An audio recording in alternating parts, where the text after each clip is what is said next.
Hello ladies and gentlemen, and welcome to a new video. In this series I'm gonna show middle game positions from a rating range 1500 to 2000, and as you learn to make decisions in those positions you will manage to raise your level towards the 2000 goal. So this is perfect for you if you're in between 1500 and 2000, or maybe even below, as we will discuss different strategic elements in the middle game done wrong at this certain level. So I will show you one position in each of those videos, and it's your task to solve the position, and afterwards we will discuss it together. So here is the first position, and you can take up to 5 minutes to come up with a plan for white, and also always make sure to decide which move you want to play, because you must do the same in the game. So I will discuss several possibilities now, which were considered by my students, or which I think are just very reasonable. But we will start with the ones which don't work that well. For example, b3, which was played in the game trying to trade the bishops or developing the bishop here, but it's creating some weaknesses here, and black will finally get some counterplay with f6. And in such a situation we would rather not have any worries on this diagonal. Also, I think this bishop might be misplaced here because it does no longer cover the f4 square and so on. So we need to pay a bit attention to black's f6 move, which is his only real active plan. And we shouldn't be too worried about it, because once black plays this, he will be left with a static weakness on e6 we can exploit later. So we should just be ready for f6, but we shouldn't fear it. Okay. Another move which was suggested to me is playing a4, taking some space on the queen side, but you should be careful with such pawn moves, as it leaves a big hole on b4 which can never be covered by a pawn again, and also there is no real threat.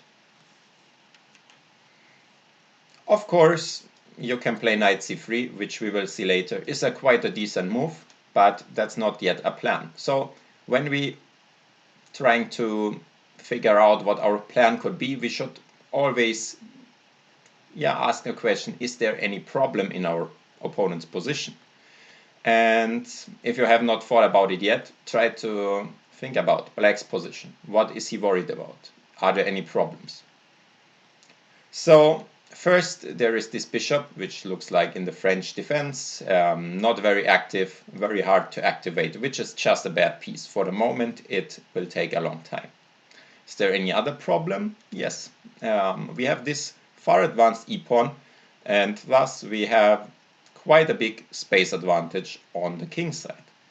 It's much easier for us to put our pieces on the king side than it's for black, because we control all the space. And also black's pieces are kind of shut out during our pawn chain. And in addition to that, the knight on g6 feels a bit uncomfortable. And that's exactly the point we can play against. We should play on the king side because we have more space there. We shouldn't play on the side where we are weaker or where there are no targets, but we can further expand on the king side, finally creating some threats, maybe against a black king, because we have more pieces there.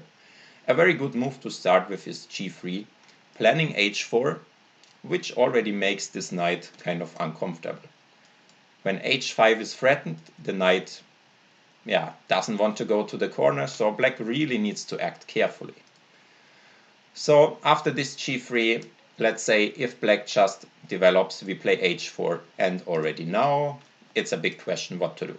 If black plays h5, this might be a weakness very soon, and we might just play knight g5, threatening queen h5, for example, but we can also attack it later. Maybe we can also try to hit the knight, or create any other kind of threats. Black is just not as ready as we are to push his h-pawn because there are no pieces around. Okay, let's go a bit deeper maybe. Why is this so effective? Can't he just move the rook and bring the knight to f8? Yeah, that's true, but we could, for example, now use the g5 square for trading some pieces or bringing the knight into an attack, knight g5 followed by queen h5. Or we could also consider pushing the pawn and trying to weaken black's king. We can also wait and first develop a bit further. But black is under pressure and we managed to make some serious progress on the king side. So one might wonder, what if black plays f6? Yes, as we said, it's possible and it's his only active plan, but after this we have not created so many weaknesses in our camp, and we can just develop trying to play against the e6 weakness, and we are slightly better. Also, this g3 doesn't weaken that much. We can always guard the knight. Sometimes we might even consider playing bishop to h3, hitting the e6 pawn. Overall, white is a bit better here.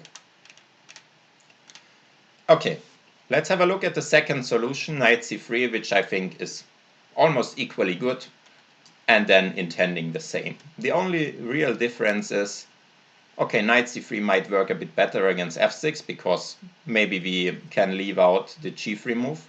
But on the other hand, black has this extra option trying to trade his bad knight. And as we saw in the previous line, the plan to just restrict the knight and really threaten it with g3 h4, it was quite powerful. So we would rather not allow black this opportunity to trade the knights off. So still, white is better here, but with g3 we prevent this idea of knight h4 swapping them off. So that's for this example. I hope you enjoyed it, could learn something from it. If so, please like and subscribe, and I hope to see you in the next one. Goodbye.